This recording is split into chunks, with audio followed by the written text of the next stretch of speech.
Hey everyone, and welcome. So, have you ever been telling a story in Portuguese, talking about what you did yesterday and you just get stuck? You're definitely not alone. Today, we are going to tackle the most common irregular verbs in the past tense. Let's get right into it and make these verbs feel like second nature.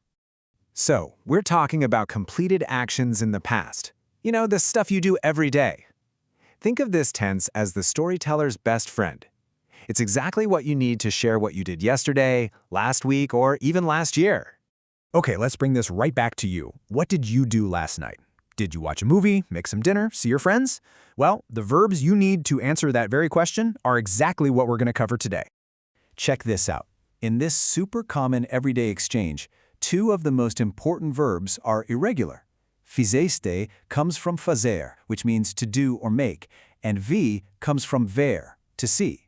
See what I mean? These guys are absolutely everywhere. Now, the official fancy name for this is the Pretérito Perfeito Simples, or PPS. I know, it sounds a little intimidating, right? But don't let the name fool you. It's really just your go-to storytelling tense, the key to unlocking all those past events. We call these verbs irregular, but honestly, I want you to think of them as superstars, or power verbs. Why? Well, because they're the verbs you're going to use all the time. They're so old and so fundamental to the language that they've kind of held on to their own unique forms. Mastering them is a massive shortcut to sounding more natural. And here they are, our 10 superstar verbs. From saying and doing to wanting and seeing, these are literally the building blocks of daily conversation. We're going to break them down group by group. So how in the world do we learn them without just staring at a giant, scary conjugation chart for hours? The secret, and this is the best part, is to find the patterns. We're going to group these verbs into little logical families, which makes them so much easier to remember. All right, let's start with our first pattern. Take a look at dizer, to say, and trazer, to bring. Notice how that Z in the original verb completely transforms. For dizer, it becomes a double S sound, disse. And for trazer, it becomes an X, which in Portuguese sounds like sh, trouxe.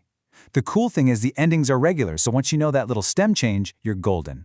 Next up are I verbs. Fazer, to do, becomes fiz, and querer, to want, becomes quis. Now what's really cool here is how similar their forms are. Notice how fiz and quis rhyme, and even fiz and quis for the he-she form. That is an awesome little memory aid. Okay, you really got to pay close attention here because this one trips a lot of people up. Ver, to see, and vir, to come, are super easy to mix up. Eu vi means I saw, but add one little m, eu vim, and it means I came. That single letter changes everything. Same deal with ele viu, he saw, versus ele veio, he came. This is a perfect example of why those tiny details really matter. Our next group has some pretty unique stem changes. Saber, to know, becomes soube with that u sound. And dar, to give, becomes de for the I form. Now, they don't follow a super strict pattern like the others, but we group them together because they both have this really dramatic vowel shift that's important to spot. And our last pattern is what I call the U-stem verbs. Por, to put, becomes pus, and poder, to be able to, becomes pude. You hear that? That strong U sound in the past tense stem for both of them. That little sound clue is a great way to link these two in your mind. All right, enough with the tables and patterns, right? Let's see these verbs out in the wild. We're going to look at some real-life examples to see how they're actually used in everyday conversations. This is where it all clicks.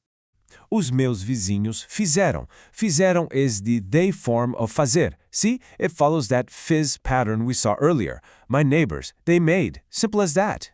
And how about this? Ela quis, she wanted. This is straight from our fiz and quis pattern, using the verb querer.